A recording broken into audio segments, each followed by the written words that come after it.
Get ready for the countdown. 10, 9, 8, 7, 6, 5, 4, 3, 2, 1, 0.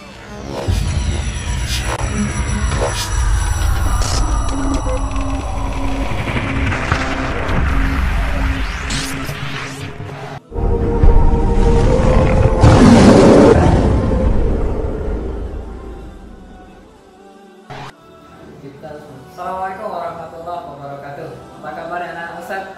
Dimanapun kalian berada, semoga kalian tetap sehat, tetap semangat, dan selalu dalam iman Allah SWT. Perkenalkan, nama Ustaz Denny Saputra.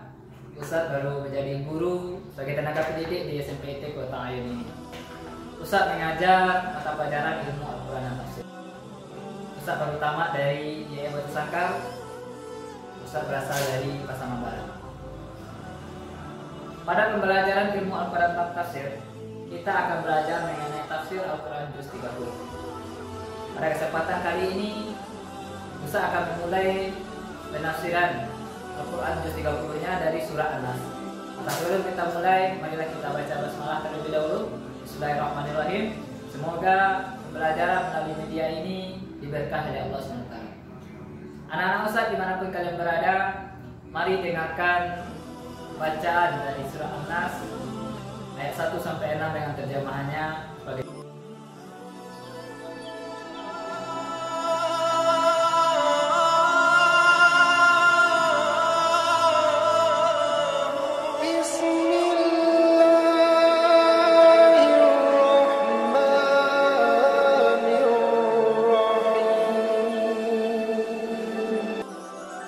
Bismillahirrahmanirrahim.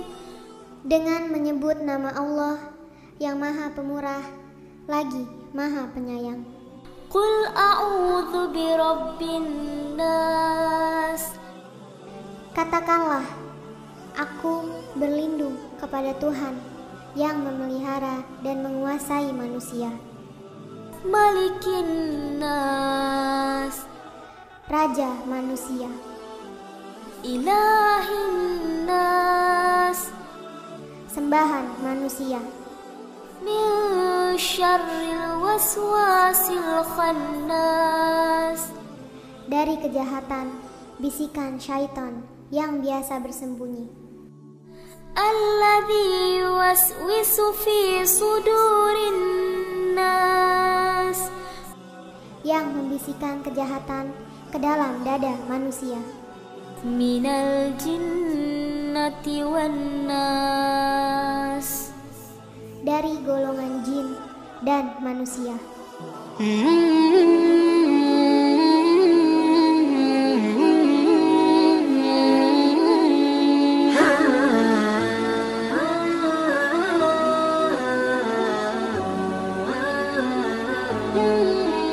anak-anak Ustaz dimanapun antum berada, tadi kita sudah mendengarkan bacaan surah An-Nas beserta terjemahannya.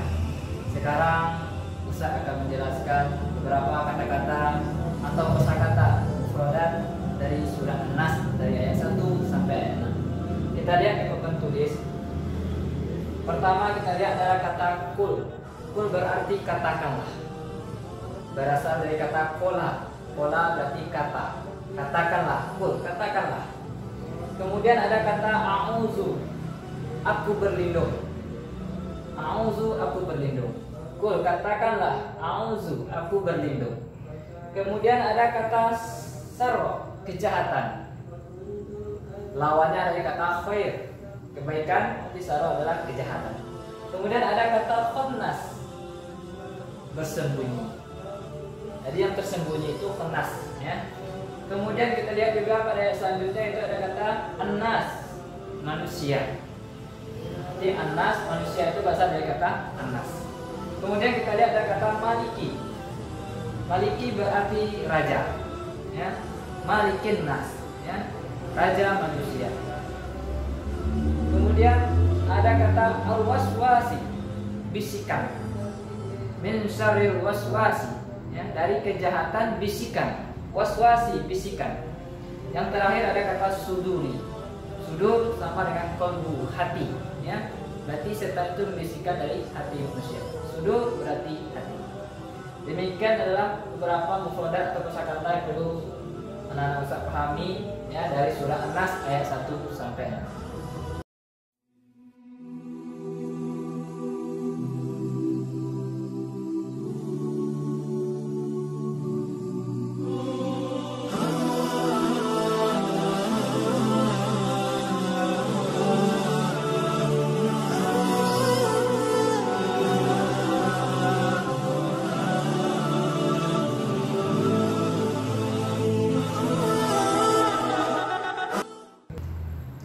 Dimanapun antum berada. Tadi kita sudah membahas tentang mufradat, ya. Kita sudah memahami arti kosakata yang ada dalam surah An-Nas ayat 1 sampai dengan 6. Anak-anak Ustaz yang sangat Ustaz cintai, selanjutnya Ustaz akan memberikan penjelasan asbabun nuzul daripada surah An-Nas ini. An-Nas berarti manusia, ya.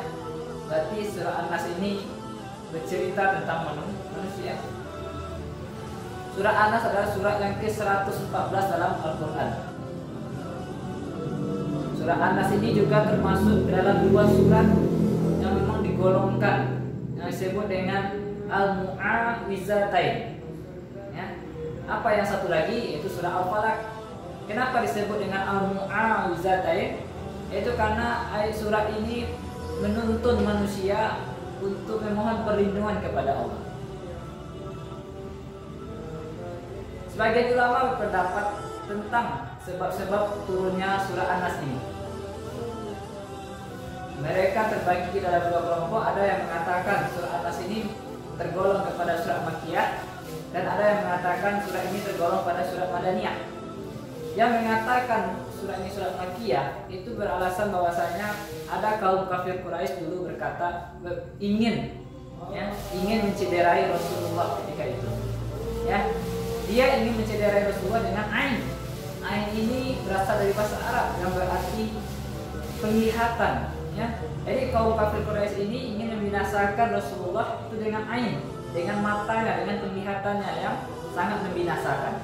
Maka Allah turunkan surat An-Nas ini dan Al-Falaq itu sebagai penangkal, ya. Karena di awal suratnya dikatakan qul a'udzu birabbin nas.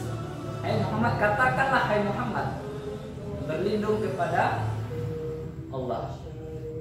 Begitu disampaikan. Jadi untuk penangkal daripada perlakuan yang dilakukan oleh kaum kafir Quraisy tersebut terhadap Nabi Muhammad SAW. Selanjutnya yang mengatakan surah ini Madaniyah ialah beralasan bahwasanya ada dahulu yang nama Lubaid bin Asam. Dia ingin mensihir Rasulullah dengan menggunakan media pelepah kurma, ya. Pelepah kurma, tempat di mana Rasulullah dulu tidur. Kemudian beberapa helai rambut Rasulullah yang berguguran ketika Rasulullah menyisir rambutnya, dan beberapa gerigi sisirnya yang digunakan kemudian diikat dengan 12 benang yang ditusuk dengan jarum. Nah, inilah sebab kenapa surah An-Nas ini diturunkan oleh Allah sebagai penangkal daripada sihir tersebut. Ketika Nabi Muhammad SAW membacakan surah An-Nas ini, maka terbukalah satu ikatannya. Semakin terus Nabi Muhammad membacanya, maka akan semakin terbuka seluruh ikatan yang ada dalam sihir tersebut. Demikianlah asbabun nuzul daripada surah An-Nas ini ayat 1 sampai 6. Ya, terkait dengan pembagian daripada ulama membedakan antara Makkiyah dan Madaniyah, wallahu a'lam bishawab.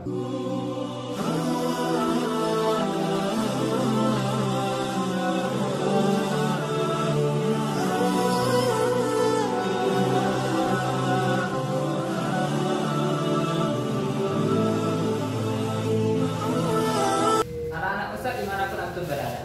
Selanjutnya setelah Ustaz bacakan dan Ustaz jelaskan tadi tentang asbabun nuzul daripada surah An-Nas ayat 1 sampai 6 ini, Ustaz akan menjelaskan kandungan dari surah An-Nas ini ayat 1 sampai 6 ini. Ustaz akan membaginya ke dalam 4 bagian, ya, dalam 4 bagian. Yang pertama, kandungan daripada surah An-Nas ayat 1 sampai dengan 3. Kita sudah baca dari awal, Bismillahirrahmanirrahim. Qul a'udzu birabbin nas, malikin nas, ilahin nas. Ketiga ayat ini disimpulkan oleh para ulama bahwasanya ayat ini mengandung arti bahwasanya menceritakan tentang sifat Allah. Yang pertama sifat rububiyahnya, yang kemudian sifat malikiyahnya, kemudian sifat uluhiyahnya. Kita dianjurkan sebagai manusia ketika kita ingin berdoa kepada Allah, memohon perlindungan dengan sebut namanya, sebut kekuasaannya, dan sebut sifatnya. Karena apa? Kita tidak terlepas daripada makhluk Allah. Karena setiap manusia ini itu ada pendamping yang disebutkan oleh Rasulullah dalam hadisnya, tidaklah manusia itu luput dari pendampingnya.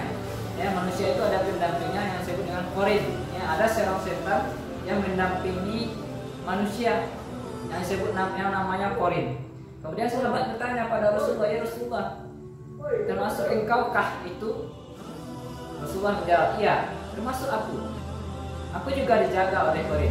Namun Allah membantuku sehingganya qarin tadi menjadi qarin yang lebih baik, yang mengingatkan aku kepada kebaikan. Jadi ayat 1 dan ayat sampai ayat 3 ini mengandung arti bahwasanya ya, kita dianjurkan untuk memohon perlindungan kepada Allah dengan menyebut sifat-sifatnya. هذا القرآن يوحدنا لطريق الخير يوجهنا الله تعالى أنزله ورسول الله معلمنا Selanjutnya anak-anak Ustaz, pada ayat keempat min syarril waswasil khannas, dari kejahatan bisikan setan yang bersembunyi. Pada ayat ini mengandung arti bahwasanya setan itu membisikkan kejahatan kepada kita. Dia bersembunyi, ya. Jadi dia bersembunyi untuk membisikkan kejahatan kepada kita. Ya, makanya ada qarin tadi yang mendampingi kita. Kalau kita jauh daripada Allah, maka setan tadi itu akan membisikkan kejahatan kepada kita. Tapi kalau kita dekat dengan Allah, maka qarin tadi ya dia tidak mau mendekati kita.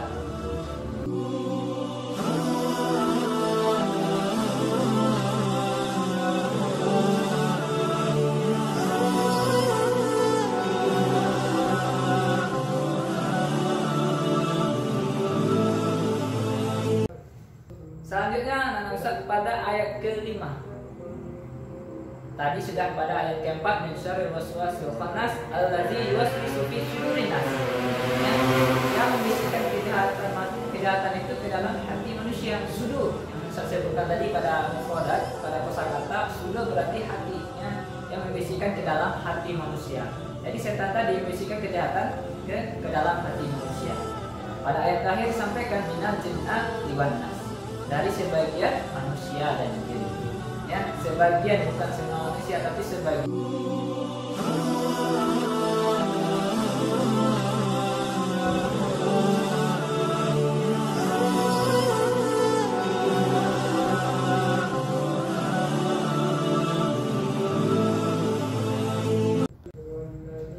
Demikianlah anak-anak Ustaz tentang penjelasan surah An-Nas ayat 1 sampai 6, mulai dari kita bacakan, mengetahui mufradatnya, mengetahui kandungannya dari ayat 1 sampai 6, bahkan mengetahui asbabun nuzul daripada surah An-Nas tersebut.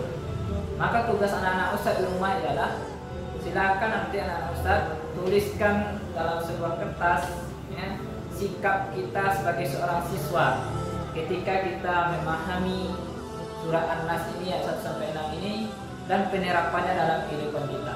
Contohnya, kita dilarang syirik misalnya. Jadi apalagi sikap kita satu seorang siswa yang mesti kita lakukan dalam penerapan surah An-Nas ayat 1 sampai 6. Inilah tugas Anda semuanya di rumah. Silakan dituliskan dalam kertas, nanti silakan dikirim melalui WhatsApp Ustaz, melalui nomor WA ataupun melalui nomor sahabat-sahabat lainnya. Demikian dari Ustaz, banyak maaf. Assalamualaikum warahmatullahi wabarakatuh.